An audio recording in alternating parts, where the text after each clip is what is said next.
तो गाइस जैसे कि हम कल पढ़ रहे थे हिंदी, है ना। अब हिंदी का हमने बेसिक शुरुआत किया है, राइट। तो हिंदी की जो बेसिक शुरुआत है वह हमने की थी कि वर्ड क्या है। तो वर्ड का मतलब है कि एक लेटर का मतलब है कि एक अक्षर, जो एक अक्षर है ना। अब अगर बात करें आगे की, अब लेटर में स्वर भी आता है और व्यंजन भी आता है। तो अगर स्वर की बात करें तो स्वर हमारे पास छोटा, बड़ा, छोटी, बड़ी, छोटा ऊ, बड़ा ऊ, ऋषि, ए, ऐ, ओ, औ, अं, आह। टोटल 13 हैं। 13 हमारे पास स्वर है ना। अब बात करें व्यंजन की, तो यानी कि व्यंजन को इंग्लिश में कहते हैं कॉन्सोनेंट। का से लेकर हा तक 33 व्यंजन है। अब स्वर और व्यंजन से मिलकर शब्द बनते हैं, यानी कि वर्ड्स बनते हैं। अब शब्दों से मिलकर के वाक्य बनता है, यानी कि सेंटेंस बनते हैं। छोटे छोटे शब्दों से वाक्य बनते हैं। अब वाक्य में संज्ञा का भी यूज होता है, सर्वनाम का भी प्रयोग होता है, क्रिया का भी प्रयोग होता है, विशेषण को भी दर्शाया जाता है, क्रिया विशेषण भी दर्शाया जाता है ना। अब संधियां भी कल मैंने पढ़ाई थी, समास भी पढ़ाया था, उपसर्ग पढ़ाए थे, प्रत्यय पढ़ाए थे। तो गाइस आपको ये खुद से भी रिवीजन करना पड़ेगा पूरा। अगर मैं पढ़ाते ही रहूंगी ना तो आपको समझ में नहीं आएगा। आप इसको कृपया रिवाइज करते रहें तो आपको याद बना रहेगा। अब मैं आपको अगर बताऊं कि संधियां क्या है, संधि क्या है, तो संधि को आप बहुत आसानी से समझ सकते हैं कि दो शब्दों के मेल से बनने वाले एक नए शब्द को संधि कहते हैं। अब एग्जाम्पल के लिए जैसे यहाँ पे लिखा है धर्म क्षेत्र, धर्म प्लस क्षेत्र। अब यहाँ पे नीचे समास भी है, मैंने कल आपको समास भी पढ़ाया था। समास को इंग्लिश में कहते हैं कंपाउंड वर्ड्स। दो या दो से अधिक शब्दों का संक्षिप्त रूप समास कहलाता है, जैसे राजपुत्र, राजपुत्री, राजा का पुत्र और राजा की पुत्री। उपसर्ग मैंने प्रीफिक्स भी पढ़ाए थे आपको। प्रीफिक्स का मतलब है शब्द से पहले जुड़कर अर्थ बदलने वाले शब्दांश को उपसर्ग कहते हैं, जैसे प्रतिशुभ, प्रतिधन शुभ। प्रत्यय पढ़ाए थे सफिक्स। शब्द के अंत में जुड़कर शब्द का अर्थ बदलने वाला जो शब्द होता है उसे प्रत्यय बोलते हैं, सफिक्स कहलाता है। अब बात करते हैं आज हम संधियों को विस्तार में जानने की। संधियां कितने प्रकार की हैं, है ना। तो आइए जानते हैं, पढ़ते हैं संधि। देखिए, संधि हिंदी व्याकरण का एक महत्वपूर्ण पार्ट है। जब दो वर्ड आपस में मिलकर कोई नया रूप बनाते हैं तो उस प्रक्रिया को संधि कहा जाता है। हिंदी में जो है संधि है वो हिंदी व्याकरण का प्रमुख पार्ट है। जब दो वर्ड या अक्षर आपस में मिलकर कोई नया रूप बनाते हैं तो उस प्रतिक्रिया को संधि कहा जाता है। संधि मुख्यतः कितने प्रकार की होती है? संधियां 3 प्रकार की होती हैं।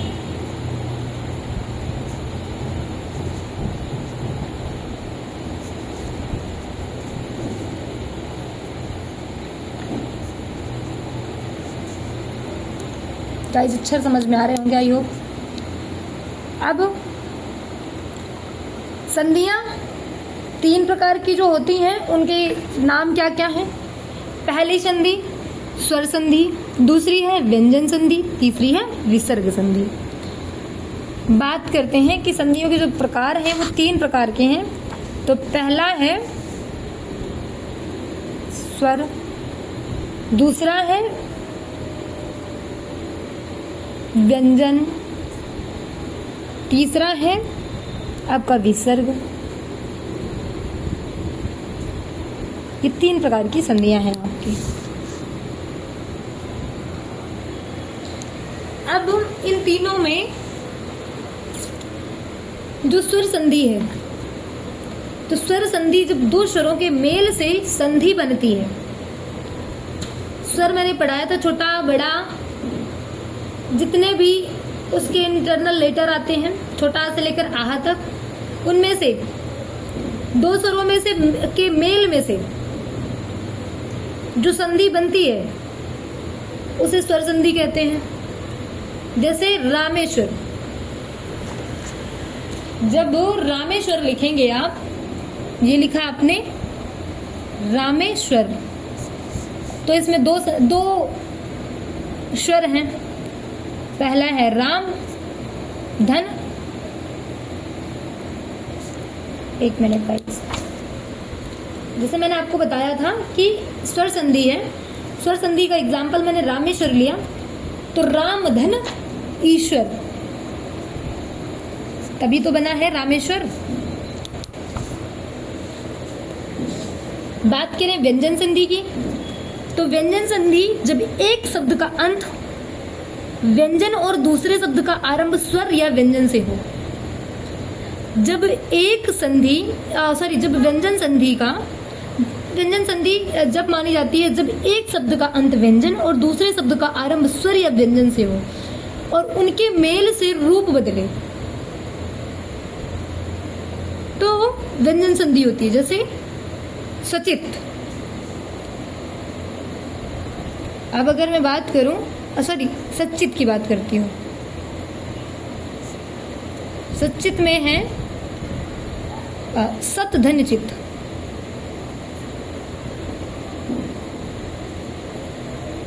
इसमें लास्ट में ये व्यंजन आया है ता, और स्टार्टिंग में चित्त में स्वर आ गया है, तो ये व्यंजन संधि हो गई। अब बात करते हैं विसर्ग संधि की। तो जो विसर्ग संधि है, विसर्ग संधि जब पहले शब्द के अंत में विसर्ग हो और दूसरे शब्द के प्रारंभ में स्वर या व्यंजन हो, जब पहले शब्द के अंत में विसर्ग हो और दूसरे शब्द के पहले शब्द के अंत में विसर्ग हो और दूसरे शब्द के प्रारंभ में स्वर या व्यंजन हो, तो उसे विसर्ग संधि बोलते हैं। अब विसर्ग संधि के एग्जाम्पल आप ले सकते हो दुख से। दुख यानी कि जो आपने यहाँ पे देखा कि जो पहला लेटर है, जो पहला शब्द है, उसमें पहले आ रहा है दु धन खा, यानी कि दु जो हो गया, दु में विसर्ग है और खा एक व्यंजन है, तो यहाँ पे जो संधि बन गई वो बन गई विसर्ग संधि। अब बात करते हैं आगे। अब इसको मैं विस्तार से पढ़ाऊंगी, गाइस ध्यान से देखिएगा, ध्यान से सुनिएगा। मैंने कहा स्वर संधि, पहली संधि थी स्वर संधि, तो स्वर संधि में भी प्रकार होते हैं। अब जैसे स्वर संधि के प्रकार लिख दिया मैंने,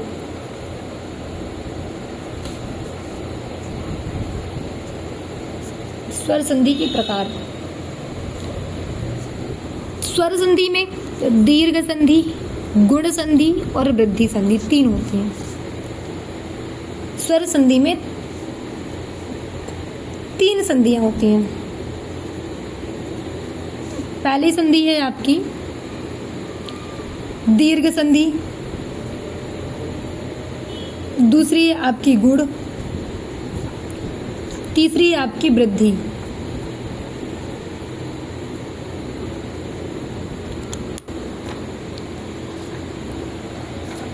अब दीर्घ में जैसे बात करें, बस मैंने पहले एग्जाम्पल लिया था ये रामेश्वर वाला, इसमें क्या है राम धन ईश्वर, यानी कि पहले वाले वर्ड का रा भी बड़ा है और दूसरे वाले शब्द का ई भी बड़ा है, तो रामेश्वर हो गया। अब बात करें अगर गुण संधि की, तो गुण संधि में मैं आपको एग्जाम्पल देती हूँ। जैसे आपने एग्जाम्पल ले लिया विद्यालय, गुण संधि में हमने एग्जाम्पल लिया विद्यालय यानी कि विद्याधन आलय बराबर विद्यालय, ये गुण संधि हो गई। अब बात करें अगर वृद्धि संधि की, तो जो वृद्धि संधि होती है पुत्र धन ईश, मैंने एग्जाम्पल लिया है पुत्रैष्णु का।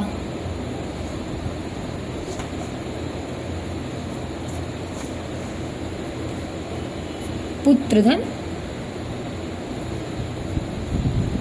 ईष्णु, ये वृद्धि संधि हो गई।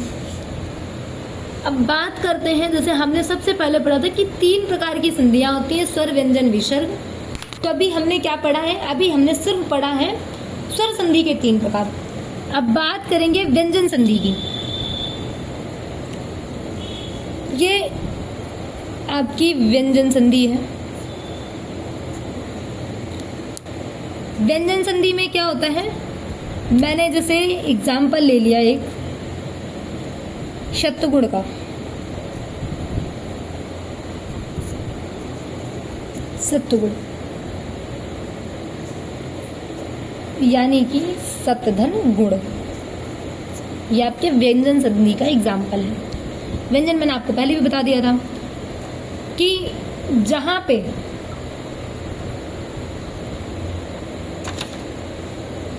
जब एक शब्द का अंत व्यंजन और दूसरे शब्द का प्रारंभ स्वर या व्यंजन से हो, उसके मेल को से रूप बदले, वहां पे व्यंजन संधि होती है। तो मैंने आपको एग्जाम्पल दिया है सतगुण का। तो सत धन गुण यानी कि पहला जो वर्ड है उसमें जो लास्ट वाला यानी कि अंत वाला शब्द व्यंजन है और दूसरा वाला शब्द जो स्टार्ट है वो भी व्यंजन से शुरू है, प्रारंभ है, तो वहां पे होगा व्यंजन संधि।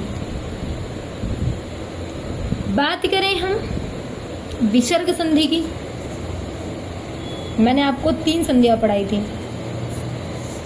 ये हो गया विसर्ग संधि, 3 संधियां पढ़ाई थी, स्वर व्यंजन विसर्ग। तो जो विसर्ग संधि है, विसर्ग संधि में मैंने आपको बढ़िया से पढ़ाया था कि जब पहले शब्द के अंत में विसर्ग हो और दूसरे शब्द के प्रारंभ में स्वर या व्यंजन हो, तो वहां पे विसर्ग संधि होती है। मैंने एग्जाम्पल दिया था आपको दुख का। अब अगर दूसरा एग्जाम्पल लेना चाहते हैं तो आप ले सकते हैं लोकेंद्र का। लोकेंद्र यानी कि लोक का धन इंद्र, लोकेंद्र।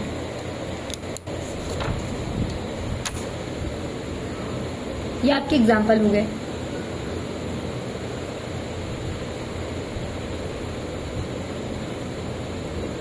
हमने दूसरा एक वर्ड पढ़ा था समास, ये हमने पढ़ा था समास, कंपाउंड वर्ड्स। तो अब कंपाउंड वर्ड्स के बारे में थोड़ा पढ़ते हैं, आइए।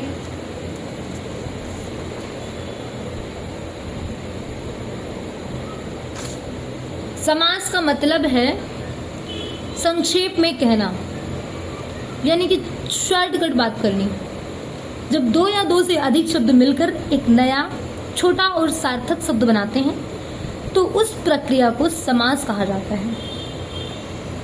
समास का मतलब है शॉर्टकट बात करनी या संक्षेप में कहना।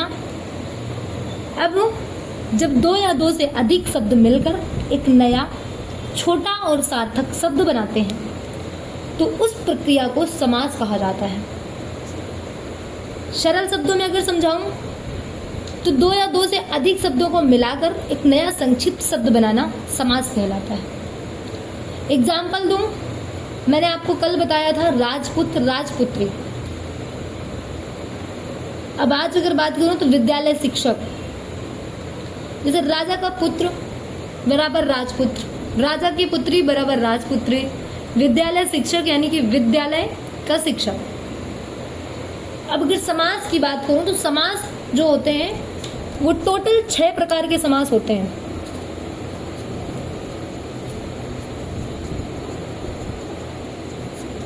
छह प्रकार के समास होते हैं, ये देखिए लिख दीजिए मैंने। क्रमांक समास का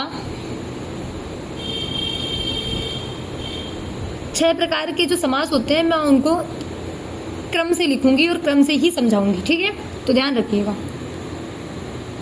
अब बात करते हैं पहले समास की। समास नंबर 1 आप ऐसे नंबर से लिख लीजिए तो आपको याद रहेगा। द्वंद्व समास।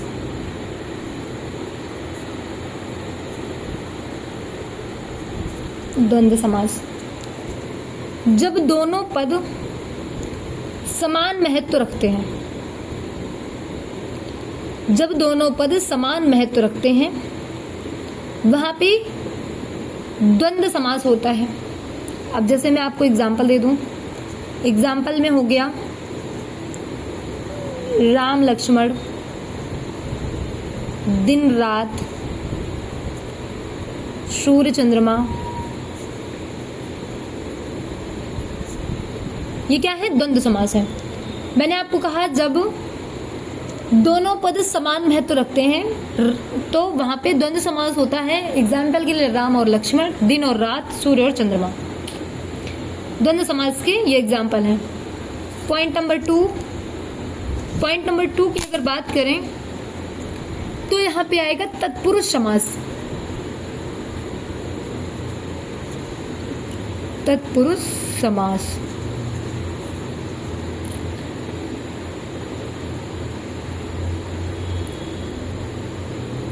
तत्पुरुष समास में क्या होता है? तत्पुरुष समास दूसरा पद प्रधान होता है। तत्पुरुष समास में क्या होता है? हमेशा जो दूसरा पद होता है, पहले की तो कोई वैल्यू नहीं है, 0, जो दूसरा पद है उसकी प्रधानता होती है, वहां पे तत्पुरुष समास होता है। एग्जाम्पल के लिए मैंने आपको एग्जाम्पल दिया था जैसे राजा का पुत्र, तो राजा की भी यहाँ पे कोई महत्वता नहीं है, पुत्र की महत्वता है। ये राजपुत्री, वहां पे पुत्री की महत्वता है। विद्यालय शिक्षक, वहां पे शिक्षक की महत्वता है, वहां पे तत्पुरुष समास होगा। बात करें पॉइंट नंबर 3 की। पॉइंट नंबर 3 में कर्मधारय समास। कर्मधारय समास दोनों शब्दों एक दूसरे की विशेषता बताते हैं। कर्मधारय समास में 2 शब्द होते हैं और वो एक दूसरे की विशेषता बताते हैं। एग्जाम्पल के लिए नील कमल, एग्जाम्पल मैंने ले लिया नील कमल, यानी कि नीला कमल। कमल तो गुलाबी भी होता है, सफेद भी होता है, तो यहाँ पे कमल की महत्वता नीला बता रहा है, नीले की महत्वता कमल बता रहा है। कलर भी नीला होता है,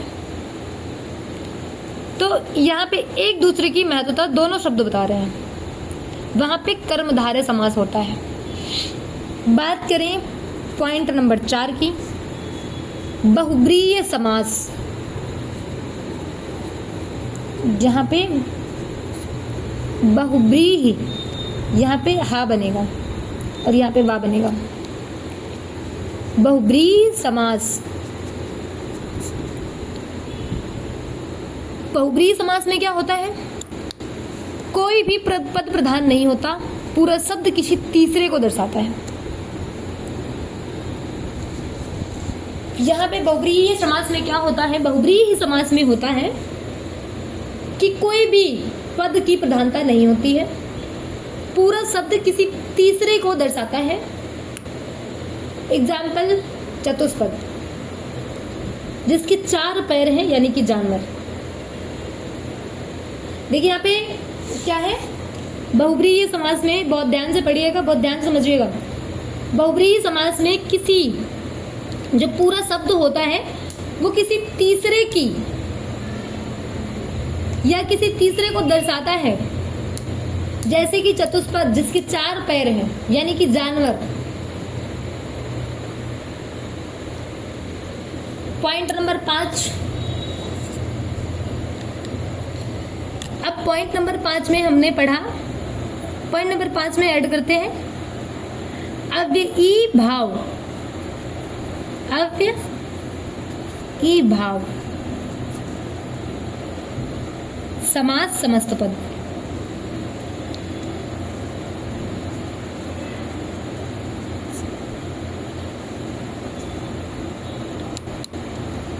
अभी क्या है, अव्ययी भाव समास में समस्त पद अव्यय अपरिवर्तनीय होता है। अव्यय का मतलब अपरिवर्तनीय होता है। जैसे कि मतलब दिन भर, पूरे दिन, यथाशक्ति, ये इसके एग्जाम्पल हैं। दिन भर और यथाशक्ति एग्जाम्पल लिख लीजिए। अव्ययी समास में क्या होता है कि समस्त पद अव्यय यानी कि अपरिवर्तनीय होता है। आप उसमें परिवर्तन नहीं कर सकते। जैसे कि दिन भर में कोई परिवर्तन नहीं कर सकते आप। पूरी रात, उसमें भी कोई परिवर्तन नहीं कर सकते। चाहे आप कह सकते हैं रात भर, यथाशक्ति, इनमें कोई परिवर्तन हो ही नहीं सकता। अब बात करते हैं द्विगु समास की। लास्ट है हमारा पॉइंट नंबर 6, द्विगु समास। द्विगु समास संख्यावाचक शब्द से बनने वाला समास होता है। जो द्विगु समास होता है वो संख्यावाचक शब्द से बनने वाला समास है। जैसे कि त्रिलोचन। त्रिलोचन का मतलब कोई बता पाएगा? त्रिलोचन यानी कि 3 नेत्रों वाला।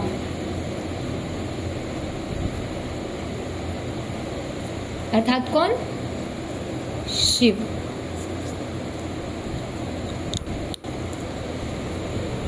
तो गाइस यानी कि आप लोगों को समाज समझ में आ गए होंगे।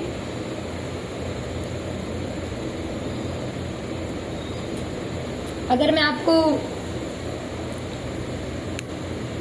याद करने का तरीका बताऊं तो मेरा जो तरीका है तो आप ऐसे याद कर सकते हैं। दुता बकाद्वी। दुता बकाद्वी में क्या है, देखिए आप ऐसे ले लीजिए कि दु यानी कि द्वंद्व, ता यानी कि तत्पुरुष, बा यानी कि बहुब्रीहि, का यानी कि कर्मधारय, द्वि यानी कि दिग्, आ मतलब अव्ययी भाव। आप ऐसे याद कर सकते हैं, दुता बकाद्वी। आप इस तरीके से इसे याद कर सकते हैं। और जिसको भी कोई क्वेश्चन है इनमें से लेकर कितनी ग्रामर में, वो मुझे कमेंट कर दीजिएगा, ठीक है। और गाइस मैं आपको एग्जांपल देती हूँ। लड़ाई में कौन सी संधि होगी आप मुझे कमेंट में बता दीजिएगा।